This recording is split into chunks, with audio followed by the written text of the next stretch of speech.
I gave my son everything. My heart, my home, my dreams. Only to be cast out by his fiancée's greed. Left standing on my own doorstep with nowhere to go. She thought my house was hers to claim. A stage for her perfect wedding. But she didn't know the truth I held in my hands. A truth that would turn her world to dust. My name is Grace Thompson. And this is the story of how I lost my son's love but found the strength to take back my life. Welcome to Breed, where we share raw, powerful stories of betrayal and triumph that will grip your heart. If you're new here, hit that subscribe button and ring the bell to join our community and never miss a tale like mine.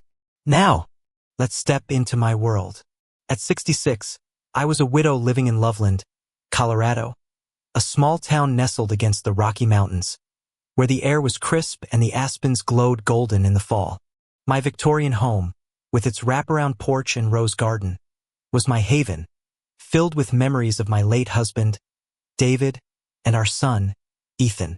As a retired schoolteacher, I'd spent 30 years shaping young minds, and now my days were filled with tutoring kids at the community center, tending my flowers, and savoring the quiet of a life well lived. My home wasn't grand, but it was paid off, bought with David's savings and my careful budgeting after his death from cancer 18 years ago. It was my anchor, my legacy. Ethan was my pride. The boy I'd raised alone through long nights and tight budgets. I'd skipped new clothes and vacations to fund his college, then his real estate license, beaming when he built a career in Loveland. Now 38, he was charming, with David's warm brown eyes and a knack for closing deals. But his engagement to Lauren Carter, a 32-year-old social media influencer, changed him.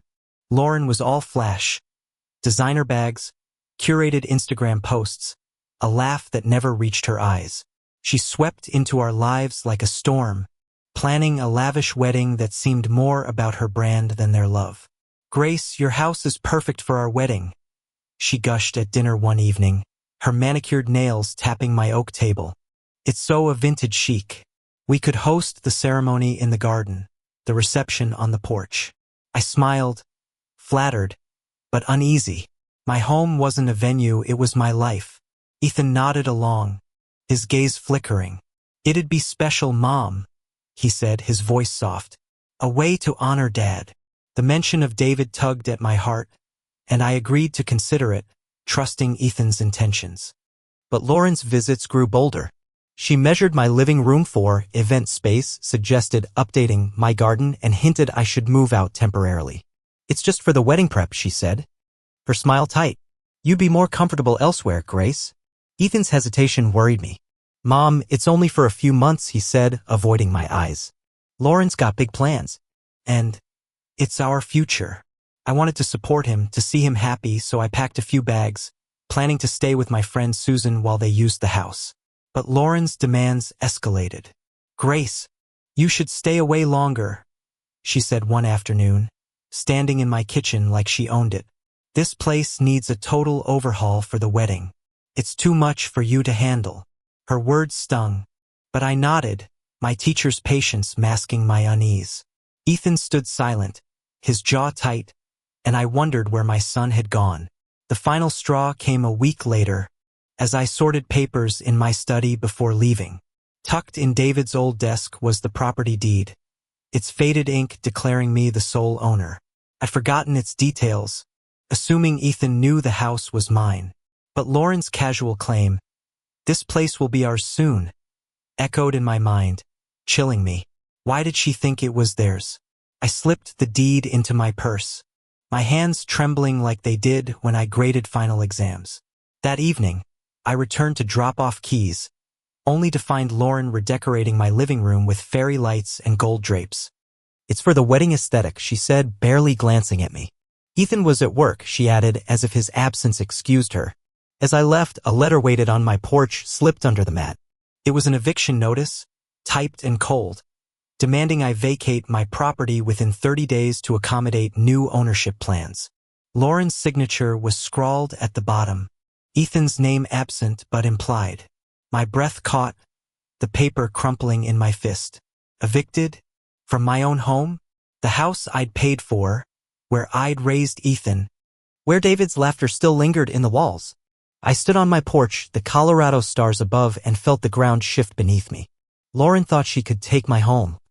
And my Ethan, had let her. I drove to Susan's, my heart pounding, the deed burning in my purse. I wanted to confront Lauren, to call Ethan, but my teacher's instinct held me back. I'd taught kids to think before acting, to seek evidence before accusing. The deed was proof, but I needed more answers to why Lauren thought she could claim my house, why Ethan stayed silent. I thought of David, his steady voice reading bedtime stories to Ethan, his faith in our son. Had I missed something, a flaw in Ethan I'd never seen? Or was Lauren the poison, twisting him against me? As I lay awake in Susan's guest room, the eviction notice on the nightstand, I made a vow. I wasn't the fragile widow Lauren imagined, nor the pushover Ethan assumed. I was Grace Thompson, who'd faced grieving students, tight budgets, and a husband's loss with grit. Tomorrow, I'd find answers, starting with the deed, maybe a lawyer, someone to unravel this betrayal. Lauren wanted my house for her wedding, but she'd awakened something in me, a mother's love, yes, but also a woman's resolve. As Loveland's wind whispered through the pines, I knew this wasn't the end. It was the beginning of a fight I'd win. The Colorado wind howled outside Susan's guest room, a restless echo of the storm brewing inside me. The eviction notice from Lauren, demanding I abandon my own home, sat like a splinter in my heart. Its cold words, vacate within 30 days. A betrayal I couldn't unsee. My son, Ethan, had stood by as his fiancée claimed my Victorian house, the sanctuary I'd built with David, as their wedding stage. The property deed, tucked in my purse, was proof I owned it outright, but Lauren's confidence and Ethan's silence gnawed at me. Why did they think the house was theirs? I was Grace Thompson, a schoolteacher who'd spent decades guiding students to truth, and I wouldn't let my life's foundation be stolen without a fight. As Loveland's stars burned above, I vowed to uncover their lies, no matter how much it hurt. Susan's house, with its quilt-covered guest bed and lavender-scented air, was a temporary refuge, but it wasn't home. My roses, my porch, David's desk, they called to me. Each memory a reminder of what I stood to lose. The next morning, I drove past my house, my heart sinking at the sight of Lauren's changes. My garden was trampled, replaced with white tents for the wedding. My living room glowed with gaudy chandeliers through the windows. A for sale sign stood in the yard, its bold letters a punch to my gut. For sale? My house, paid off with years of sacrifice, listed without my consent? I parked, my hands trembling, and snapped a photo of the sign, my teacher's instinct kicking in.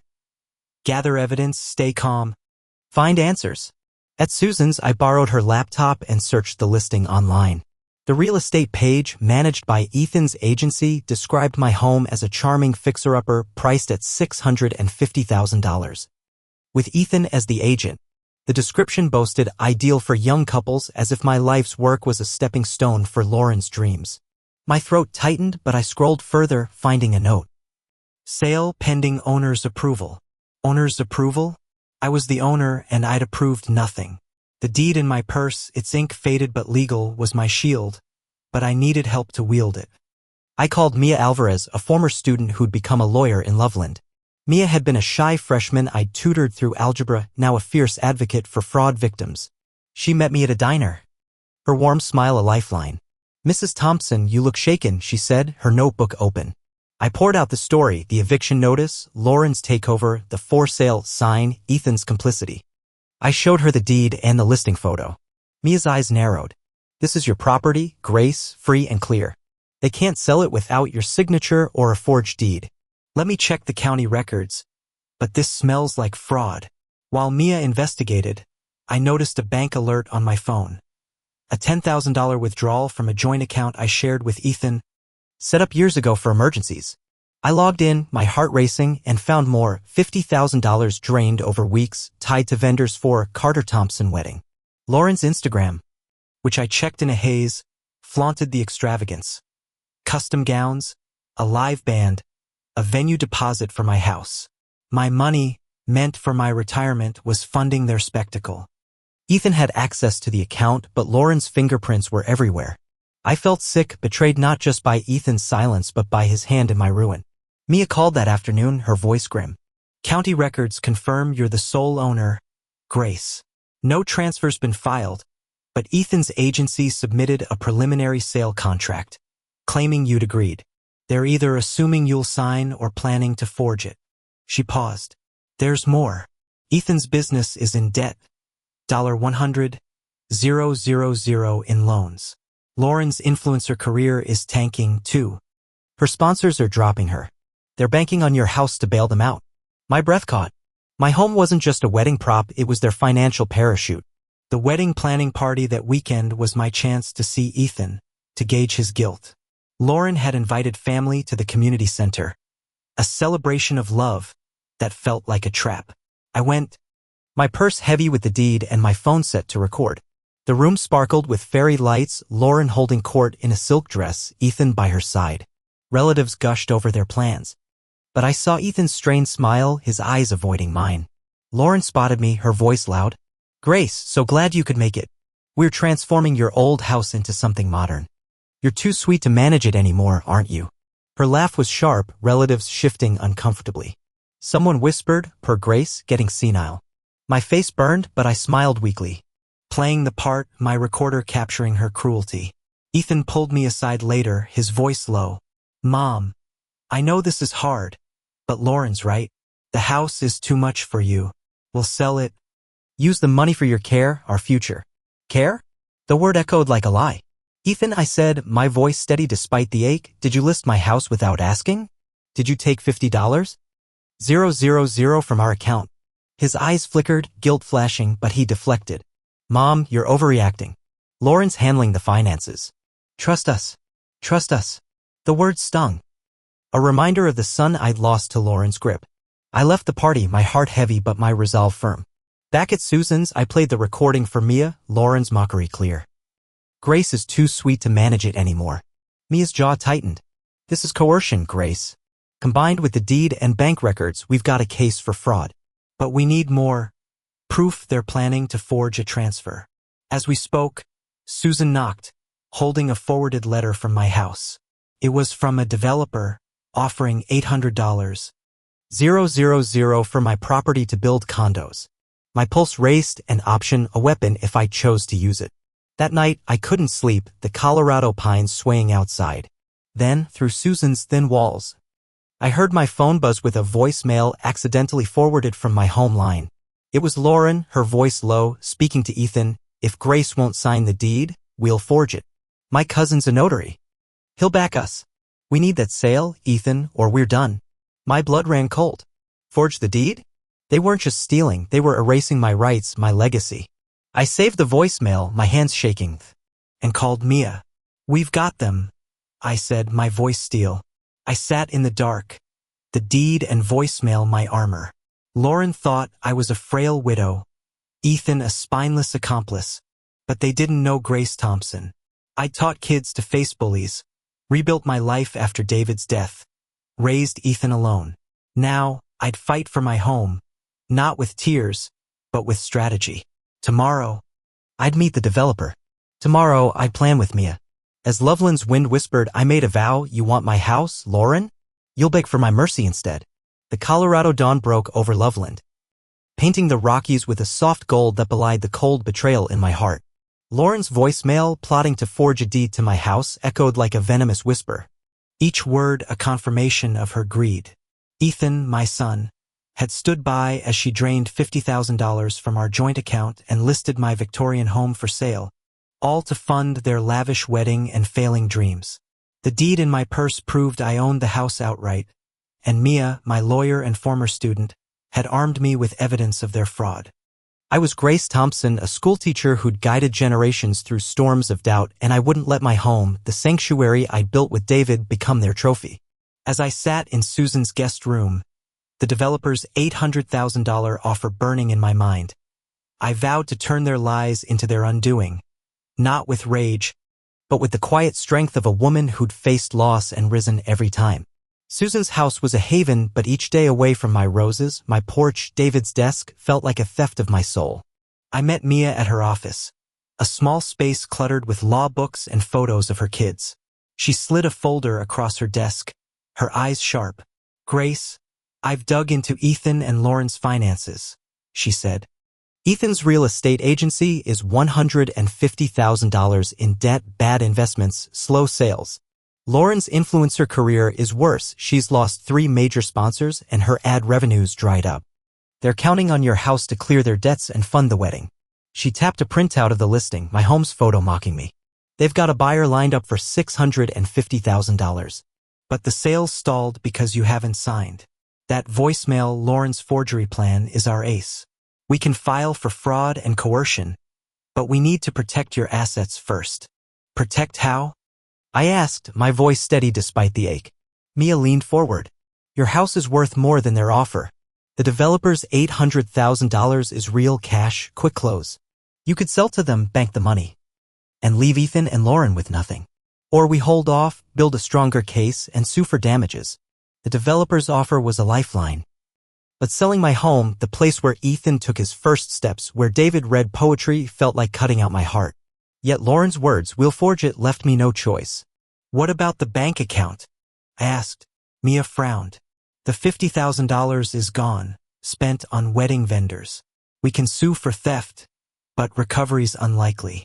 Your remaining $20,000 is safe. I've frozen the joint account. A plan formed, sharp and daring. Mia, I said, let's meet the developer. If I sell, I want it on my terms when they least expect it. Mia grinned, her pen flying. That's the Grace I remember. We'll negotiate a contract, keep it quiet, and hit them at the wedding rehearsal. You'll need more evidence, recordings, emails, anything showing intent. And you'll have to play along. Act like you're giving in. Play along. I taught kids to face bullies by outsmarting them, and now I'd outsmart my own son. I can do that, I said, my resolve hardening like the Colorado stone. The developer, Mr. Callahan, met us at a coffee shop, his gray suit and kind eyes disarming. Mrs. Thompson, your property's perfect for our condo project, he said. We'll pay $800,000 cash and close in 10 days if you're ready. I hesitated, picturing my garden raised, but nodded. I'll consider it, but it stays confidential. He agreed, handing me a draft contract. Mia whispered, "This gives you power, Grace. Hold it until the moment's right." I tucked the contract away, my heart racing. Selling wasn't surrender, it was strategy. Ethan and Lauren pushed harder, inviting me to a family dinner at my house, now unrecognizable with Lauren's decorations. Fairy lights draped my porch, my roses replaced with tacky lanterns. Inside, relatives milled around, praising the wedding vibe. Lauren, in a glittering dress, handed me a document, a deed transfer disguised as a tax form. Grace, sign this, she said, her smile predatory. It's for the house sale, to simplify things. Ethan stood beside her, his eyes downcast. Mom, it's for your future, he mumbled. My pulse thundered, but I clutched my purse, my phone recording. I'll read it first, I said, my voice frail, eyes wide like a confused old woman. Lauren's smile tightened. Don't wait too long.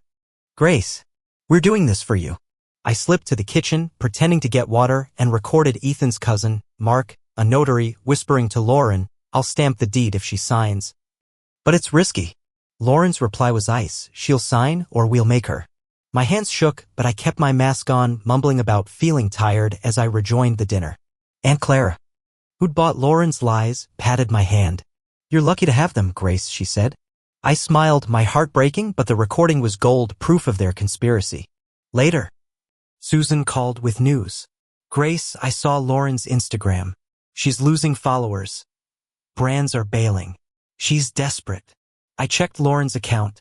Her polished posts now sparse. Comments cruel. Fake influencer, where's your money? Her career was crumbling, explaining her rush to sell my house. Ethan's agency, too, was faltering, per Mia's research clients dropping him, loans piling up. Their perfect life was a facade built on my home, my money. The realization hurt, but it fueled me. Ethan wasn't just complicit, he was trapped, too weak to defy Lauren. I pitied him. But pity wouldn't save my future. Mia and I finalized the developer's contract, set to close the day after the wedding rehearsal. We'll reveal the sale at the rehearsal, Mia said. It's public. Dramatic. They won't see it coming. I nodded, picturing Lauren's face, Ethan's shock. The rehearsal was in 3 days, hosted in my house, where they'd announce their new home. I'd let them think they'd won, then pull the rug out.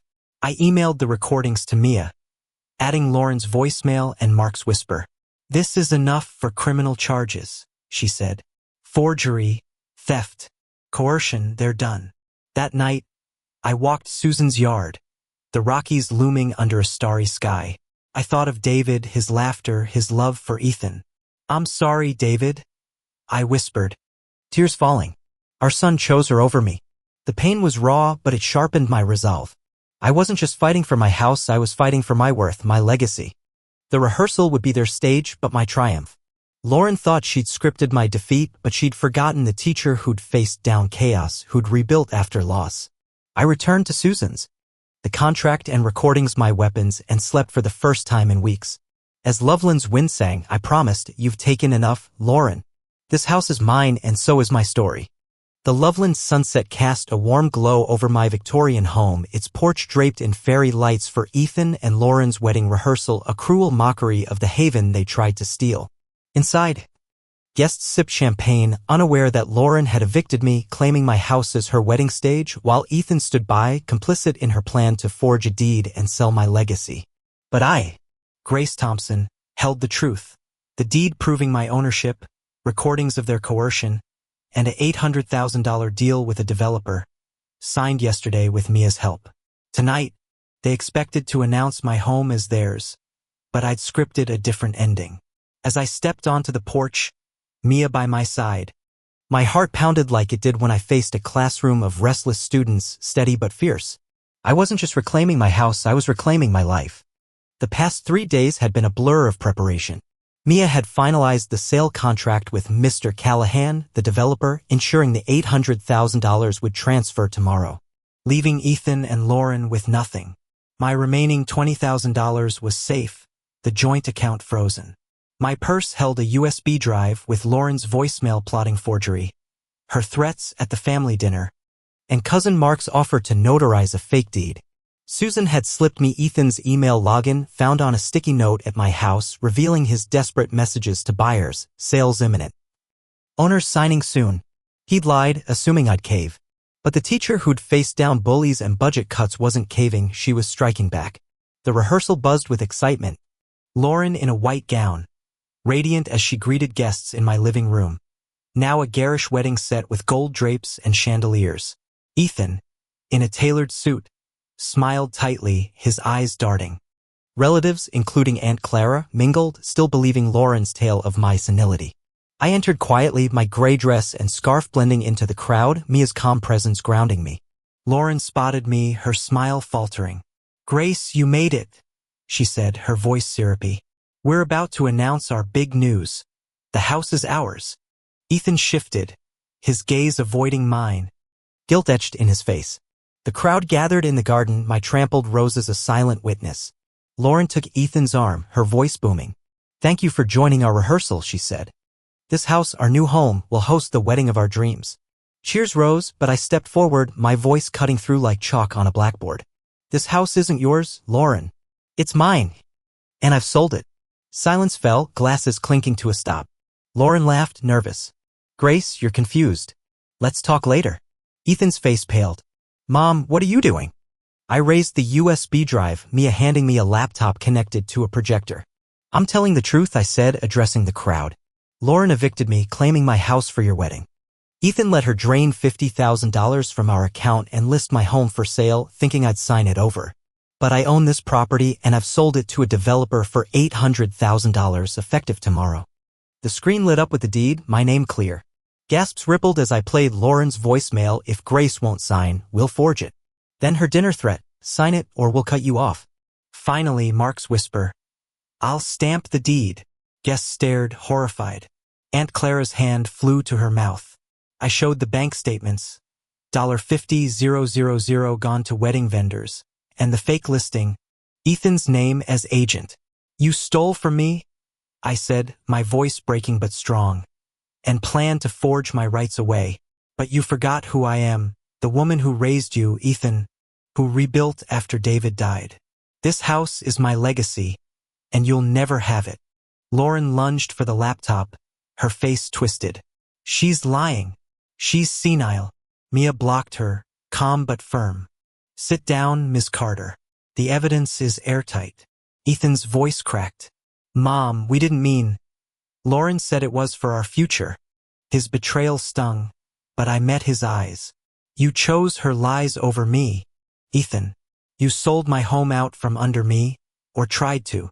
Mia stepped forward, holding the developer's contract.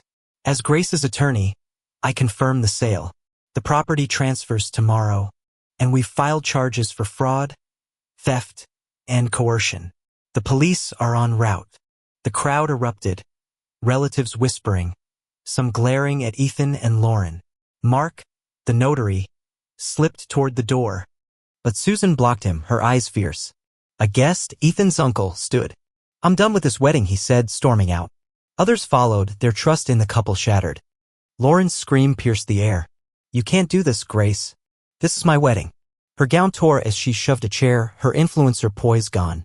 Ethan grabbed her arm, his voice desperate. Lauren. Stop. But she turned on him, snarling, This is your fault, Ethan. Sirens wailed outside, red and blue lights flashing through the windows. 2 officers entered, badges glinting. Ethan Thompson. Lauren Carter, you're under arrest for fraud and attempted forgery, one said. Lauren's scream echoed as handcuffs clicked, her mascara streaking. You'll regret this, Grace. Ethan's eyes met mine, pleading. Mom, I'm sorry. Don't let them take me. His words cut deep, the boy I'd loved crying out, but the man who'd betrayed me stood in his place. You did this to yourself, I said. My voice steady, though tears burned my eyes. Mia touched my arm. Let's go, Grace. I nodded, clutching my purse with the deed and USB drive, symbols of my victory. The guests parted. Some whispering support, others stunned. Aunt Clara approached, tears in her eyes. I'm sorry I doubted you, Grace, she said. I hugged her, forgiving her blindness, but my focus was forward. As we left, Lauren's curses faded. Ethan's head bowed in the police car. The Rockies loomed under the stars, their strength mirroring mine. Outside, Susan hugged me, her voice fierce. You showed them, Grace. I smiled faintly, exhausted but unbroken. The rehearsal was their stage, but I'd stolen the spotlight, exposing their greed to everyone they'd fooled. Ethan's plea, I'm sorry, lingered, but it was too late. He'd chosen Lauren's ambition over my love, and I'd chosen truth over pain. My home was sold, its memories safe in my heart, and the $800,000 would build a new life. As Loveland's wind brushed my face, I felt free, the teacher who'd faced her hardest lesson and passed. The wedding was over, but my story was just beginning. The Loveland night wrapped around me as I left my Victorian home for the last time. The echoes of Ethan and Lauren's shattered wedding rehearsal fading behind me. I stood in my garden, before the family and friends they'd deceived, exposing their plot to steal my house with forged deeds and stolen savings. With Mia's help, I'd sold the property to a developer for $800,000, turning their greed into dust and reclaiming my power. As I walked away, Susan's arm steadying me, the Rockies stood tall under the stars, their quiet strength mirroring my own. I was Grace Thompson, a schoolteacher who'd faced loss and betrayal, and though I'd lost my son's love, I'd found something greater myself. Now, as the Colorado wind whispered, I was ready to write the next chapter of my story. A month later, I settled into a cozy condo in downtown Loveland, its balcony overlooking the town's twinkling lights. The $800,000 from the house sale, combined with my remaining $20,000 savings, gave me security I hadn't dared dream of. I furnished the condo simply, a soft armchair, a bookshelf for David's poetry, a small garden box for roses. The developer, Mr. Callahan, had begun construction on my old property, but I felt no regret. My home lived in my heart, its memories safe from Lauren's grasp. I donated $200,000 to Loveland's literacy program, funding books and tutors for kids at the community center. Their smiles as they clutched new novels were my new legacy, brighter than any house. Ethan's trial came and went, the evidence, Mia's recordings, bank statements, the fake listing, overwhelming. He was sentenced to 18 months for fraud and ordered to repay the $50,000 he'd taken. But his bankrupt agency left him penniless. Lauren faced 6 months for coercion, her influencer career dead, her Instagram account abandoned after sponsors fled. A local paper, which I read over coffee one morning, reported their downfall. Ethan, jobless, living in a cheap motel. Lauren, back with her parents, her charm worthless. I waited for the ache of a mother's guilt. But it didn't come. Ethan had chosen Lauren's ambition over me, and I'd chosen survival over sacrifice. I found peace in routine, tutoring kids at the community center. My voice steady as I guided them through math or stories. Susan joined me, her laughter a balm, and Mia became a regular visitor, her legal mind now a friend's warmth. You turned a betrayal into a gift, Grace, she said one evening, sipping tea on my balcony. The literacy program's changing lives. I smiled, grateful for her fierce support. Aunt Clara, who'd believed Lauren's lies, sent a letter of apology, her words heavy with regret. I failed you, Grace, she wrote. I called her, forgiving her blindness. Knowing love could cloud anyone, I'd been clouded too. One afternoon, I visited David's grave, a quiet spot under an aspen tree, its leaves golden in the fall light. I did it, David, I whispered. My hand on the stone. I saved our home spirit, but Ethan's gone. Tears fell, but they were cleansing, not crushing. I'd given Ethan everything, college, a career. My trust, but I couldn't give him integrity. I forgave myself for his choices, for the years I'd blamed myself for his drift. As I left, a breeze stirred the aspens, and I felt David's presence. His poetry alive in me, in truth we stand. A letter arrived from Ethan, forwarded by Susan. His handwriting, once boyish, was shaky now. Mom, I'm sorry, he wrote. Lauren pushed me. But I let her. I failed you. Can we talk? I read it twice, my heart torn. Part of me wanted to run to him to hold the boy I'd raised, but the woman I'd become knew better. His apology was a start. But trust was a bridge he'd burned. I wrote back, brief but firm, Ethan, I forgive you, but I need time. Prove you've changed. I mailed it, my hands steady, boundaries set for the first time. Lauren tried, too, leaving a voicemail I nearly deleted. Grace, I was wrong, she said, her voice brittle. Please, let us explain. I didn't call back. Her words were empty. A last grab for control. I heard through Mia that Lauren's parents had cut her off, her dreams of fame gone. Ethan and Lauren's wedding never happened. Their love, or whatever it was, crumbling under debt and disgrace. Their fate was their own, and I felt no need to soften it. The lesson of my story is simple but hard one. Your worth is yours to guard, even from those you love most. I gave Ethan my home, my savings, my heart, thinking love meant surrender. But love demands respect, and respect starts with you. If someone, family, friend, or lover, tries to take your foundation, hold it tighter. Your home, your truth, your life. They're yours to defend, no matter the cost. Let my story remind you. You're stronger than you know, and no one can steal your light unless you let them. If this story moved you, join us at Breed for more tales of resilience and redemption. We share stories that matter every day, and we'd love you in our community. Hit that subscribe button, ring the bell, and let's keep these voices alive. Thank you for listening, and now, let me leave you with this. As I stood at the community center, kids crowding around for a story hour, I thought of Ethan one last time. Not with pain, but with release. He tried to erase me, but he'd given me a chance to rebuild, to create a legacy of learning, to find a family in Susan, Mia, and these children. I opened a book, its pages crisp, and read, "The strongest hearts grow in the hardest ground." The kids clapped, their eyes bright, and I smiled, knowing it was for me.